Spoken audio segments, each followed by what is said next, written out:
कष्ट घेतलं होतं त्याबद्दल तिन्ही पोझिशन पण चांगल्याच आहे, असं काही खराब नाही आहे. जर आपल्याला जर मेडल जिंकायचं असेल किंवा त्या प्रकारे त्या लेवलला खेळायचं असेल तर तिन्ही पोझिशन बेस्टच पाहिजे.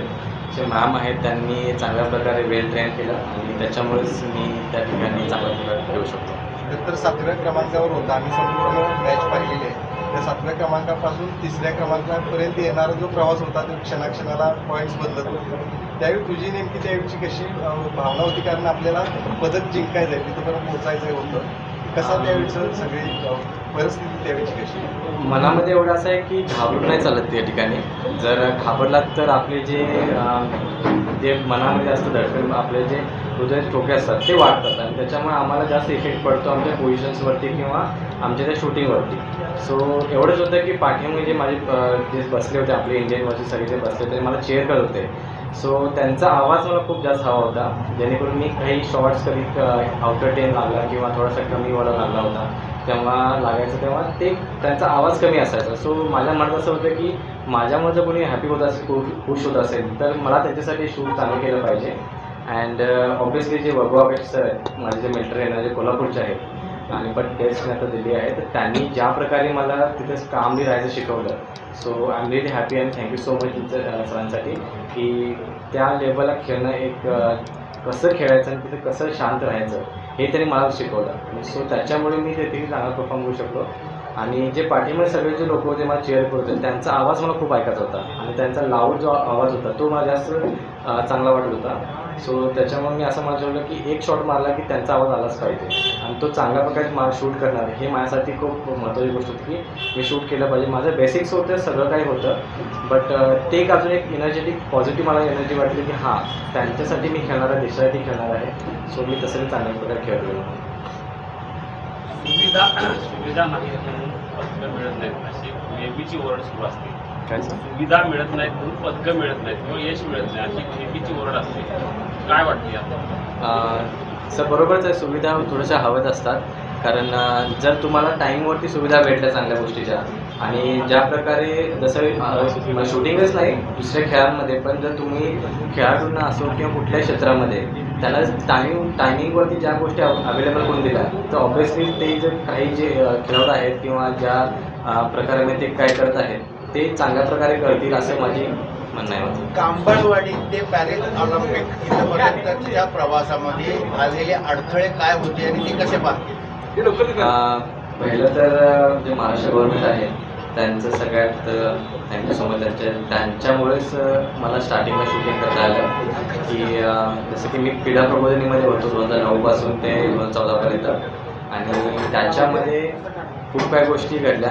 जसं की मी नाशिकला होतो 6 वर्ष आणि त्यांनी ज्या प्रकारे मला सपोर्ट केला रायफल असो ॲडमिशन्स जे की किंवा माझं शालेय एज्युकेशन सगळं आहे त्यांनी खूप चांगल्या प्रकारे मला आनंद दिला. आणि ऑब्व्हियसली माझी फॅमिली आहेच. कोच मॅम दीपाली मॅम ते 2012 पासून माझे कोच आहेत आणि जेव्हा नॅशनल टीम झाल्यापासून त्यांनी ज्या प्रकारे मला शिकवलं एक स्वतः मुलगा म्हणून जसं शिकवतो आपण आई तसंच त्यांनी मला शिकवलं आणि ज्या प्रकारे त्यांनी घडवलं ते खूप माझ्यासाठी आहे. आणि दादा आहेतच, दादाने जेव्हा पुण्यामध्ये आल्यापासून एक लहान भाऊ त्याने मला समजून ज्या प्रकारे मला म्हणजे ज्या प्रकारे सगळं काय करवलं की कुठलाही असो गोष्ट की अडचणी आल्या त्या त्यांनी सॉल्व्ह केल्या, त्याच्यामध्ये त्यांनी चांगल्या प्रकारे साथ दिला. सो आम्ही थँक्यू दादा.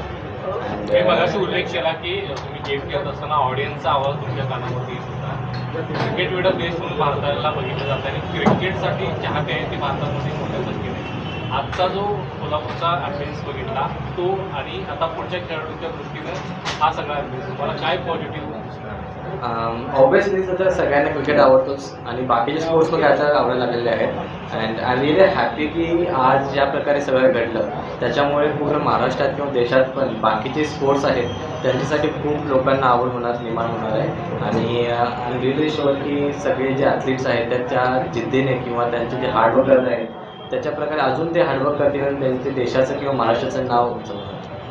सगळे तुम्ही कोरोना काळात कोल्हापुरात या क्रीडा प्रबोधिनीमध्ये अजून कोणत्या सुविधा असायला पाहिजे असं तुम्हाला वाटतं? सध्या तर मी गेलो नाही आहे, बट ज्या प्रकारे मला समजतं ते मी जाऊन प्रत्यक्ष बघू शकतो आणि मग तुम्हाला सांगू शकतो की काय आहे काय नाही आहे. बट ज्या प्रकारे शासनाने सगळं काही अवेलेबल केलेलं आहे सध्या आता, सो आय रिअली की थँक्यू की त्या प्रकारचं जे रेंज आहे आता, आणि जसं की आत्ता जस्ट फंक्शनमध्ये सरांनी सांगितलं की ऑलिम्पिक टाईपची रेंज बनवणार आहे. सो ती घडणारच आहे ऑब्वियसली. अँड त्याच्यानंतर तुम्हाला समजेलच की कशा प्रकारचे घडतात आणि गोष्टी काय नाही लागत आहे. ब्रँड कोल्हापूरला रायफलचे राऊंड घ्यायला पैसे नव्हते. महाराष्ट्र शासनानं सुद्धा त्यावेळेला त्यांची दखल घेतली नव्हती. पण आज ऑलिम्पिक पदक जिंकल्यानंतर सगळेजण डोक्यावर घेऊन नाचतायत, त्याबद्दल काय वाटतं? असं काय नाही आहे. माझ्यासोबतचे सगळ्यांनी जे सपोर्ट आहे ते सपोर्ट केल्यामुळे माझा आजपर्यंत आपण इथे देशासाठी मेडल जिंकू शकलो. जसं की OGP आहे ज्यांनी मला सपोर्ट केला, नंतर बाकी महाराष्ट्र गव्हर्नमेंट आहे त्यांनी ज्या प्रकारे सपोर्ट केला, किंवा आपले जे देशाचे आहे टॉप्स त्यांनी ज्या प्रकारे मला बाहेर देशामध्ये जाऊन जे ॲम्युनिशन टेस्टिंग असतं किंवा बॅरल टेस्टिंग सगळं असतं किंवा रायफल सर्व्हिसिंग असतं ते त्या प्रकारे मला घडवून आणण्याची संधी दिली किंवा त्यांनी मला सपोर्ट केला. सो असं नाही कोणी मला काही त्रास दिला आहे. सगळ्यांनी चांगल्या प्रकारे आपल्या जागेवरती राहून मला सपोर्ट केला. सो आम्ही कांबळवाडी सोडल्यानंतर जो क्रीडा प्रबोधिनीमध्ये झाल्याचा जो निर्णय होता तो निर्णय योग्य होता का? किंवा आपण एखादा गेम खेळायसाठी आपण बाहेर जाणं हे अनेकदा सोडत नाही. आता ते क्रीडा प्रबोधन ते वडिलांनीच मला भरती करत होतं. सो बाकीच्या गोष्टी मी करतच गेलो, कारण 2005 पासून मी हॉस्टेल लाईफच जगत आहे. त्याच्यानंतर मी एकटाच आहे. फॅमिली सगळी कोल्हापूर असते, मी पुण्याला असतो किंवा नाशिकमध्ये राहतो. सो त्याच्यामुळे जे काय आहे आता समजतं, जेव्हा एकटा बाहेर राहतो तेव्हा डिसिप्लिन किंवा ह्या गोष्टी ते येतच राहतात की कसं राहायचं आहे, कसं बाहेरच्या लोकांशी बोलायचं आहे. सो त्याच्यामुळे असं बोलू शकतो की हा मला लाईफमध्ये कसं जगायचं आहे किंवा डिसिप्लिन कसं राहायचं आहे हे मला शिकायला भेटतो. तर हा महागडा खेळ आहे, मात्र प्रत्येक वडिलाची एक महत्त्वाची भूमिका या सगळ्या असते. माझ्या आयुष्यात हा रोल कशा पद्धतीने वडिलांनी पार पाडलेला, आई वडिलांनी पार पाडलेला. जसं की फक्त वडीलच नाही बट आई वडील दोन्ही म्हणू शकतो आपण की त्यांनी ज्या प्रकारे मला सपोर्ट केला की पाठीमागं राहून कधीही काही गोष्टीसाठी मला कमी नाही पडू दिलं. की त्यांची काही परिस्थिती असो, त्यांनी मला कधी सांगितलं की त्या कुठल्या परिस्थितीत चाललेल्या आहेत किंवा त्यांच्याकडे कशाची कमी आहे. त्यांनी फक्त एवढं सांगितलं आहे वडिलांनी की तू खेळत राहा, हार किंवा जिंकणं किंवा हारणं हे होत राहतं, तुझं खेळणं हे आमच्यासाठी महत्त्वाचं आहे. त्यासाठी आम्ही जे पण गोष्ट लागेल आम्ही ती करू. पदक मिळाल्यावर कौतुकाची थाप मिळते, निधी सुद्धा मिळतोय. मात्र तुम्हाला घडवण्यासाठी वडिलांना कर्ज काढावं लागलं. अनेक खेळाडूंची अशी दयनीय अवस्था आहे. काही संदर्भातलं तर अद्याप शासनाने पगार देत नाही, फक्त नियुक्ती दिलेली. आता या खेळाडूंनी तुम्ही ऑलिम्पिकपर्यंत पोहोचलाय, सरकारला आणि इतर सगळ्या गोष्टींना तुम्ही काय आव्हान घेतले? जसं की आता क्रीडा प्रबोधिनी आहे त्याच्यामध्ये लोकांना म्हणजे ॲथलीट जे आहेत त्यांना सपोर्ट करतच आहे. जसा परफॉर्म वाढतो तसं ते सपोर्ट करतात, त्या प्रकारे त्यांना फायनान्शियल सपोर्ट असतो किंवा बाकीच्या गोष्टींमध्ये सपोर्ट देत असतात. सो हे आपल्या हातात नाही आहे की आपण त्यांना काय सांगायचं काय नाही. ते त्यांचं ते काम करत आहे सध्या आणि ते चांगल्या प्रकारेच करत आहेत. बाकी काही मॅम आहेत किंवा बाकीचे लोक आहेत ते प्रकारे ते सांगण्यासाठी काय जे पण गरज असेल ते सांगत नाही. खरं तर कोल्हापूरमध्ये निरंजी खान अशा पद्धतीने अनेक खेळाडू आहेत. विशेष करून नेमबाजांमध्ये कोल्हापूरसारखे सुनील गोसावी असू दे, राहील सरस्वत असू दे, तेजस्विनी सावंत हे दिग्गज नेमबाज हे आपल्या कोल्हापूरला लागलेत. मात्र कोल्हापूरमधलं जे भौतिक गरजा ज्या आहेत खेळाडूंसाठी त्या गरजा या ठिकाणी पूर्ण नाहीत, म्हणून खेळाडूंना बाहेर जावं लागतं आणि त्यांना अशा पद्धतीने प्रॅक्टिस करावं लागते. कोल्हापूरसाठी आता या सगळ्या माध्यमातून काय विनंती आता सरकारला?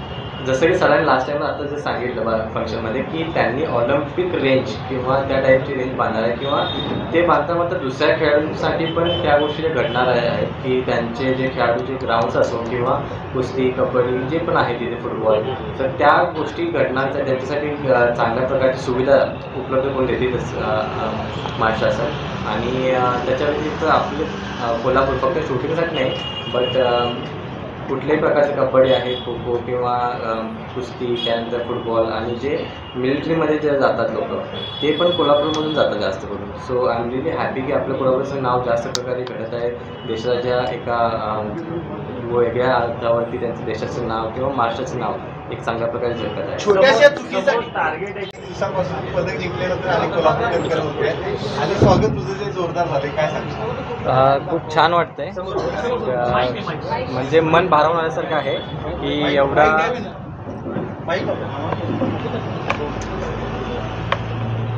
पहिलं तर सगळ्यांचं मनापासून आभार. अँड खूप छान वाटत आहे, मन भारावून आल्यासारखं आहे. की कोल्हापूरकरांचं एवढं प्रेम, त्याचा पाठिंबा माझ्याशी सोबत आहे. आणि आजचा जो कार्यक्रम झाला तो मी एक्सपेक्ट केला नव्हतं की असा घडेल, बट खूप छान वाटलं सगळ्या काही गोष्टी बघून. सगळ्यांचं मनापासून लाईक थँक्यू सो मच की एवढ्या गोष्टी ज्या घडल्या आजपर्यंत. आणि स्पेशली पोलीस जे आहेत त्यांचं सगळं काही ते नियोजन होतं. आणि जे स्कूलचे मुलं होते जेवढे गुन्हामध्ये किंवा ज्या इतक्या टाईमपासून होते, सो त्यांचे सगळ्यांचे स्कूलच्या सगळे जे स्कूलवाले आहेत ते सगळ्यांसाठी खूप खूप धन्यवाद. अँड स्पेशली आपलं कोल्हापूरचे गव्हर्नमेंट आहेत, त्यांनी ज्या प्रकारे हे सगळं घडवून आणलं आणि नियोजन केलं त्यासाठी खूप खूप आभार. आणि तुम्ही प्रेस होता आहातच की ज्या प्रकारे तुम्ही सगळं काही चांगल्या प्रकारे सगळ्यांना लिहिता. So I am really happy and thank you so much.